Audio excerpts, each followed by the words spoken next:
Well, I started losing my hair when I was about 19 or 20 years old, which is difficult. I think it's difficult for anybody to lose their hair at any age, man or woman.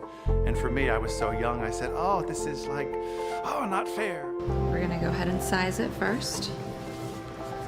Go ahead and tilt your head back just a bit.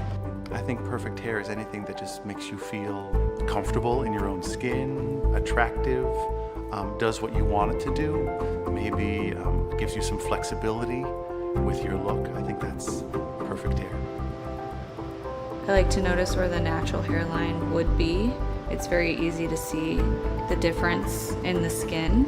And one of the things that I love about this company is that they have so many different options. I could have a unit with lace in the front. I could have long hair. I could have short hair. I could have so. I feel very comfortable wearing this unit because it blends in so well. It blends in so seamlessly, and people don't notice it. I would not hesitate in the slightest to recommend this company because it's provided me so many options. It's provided me a natural look. I feel very comfortable wearing it myself.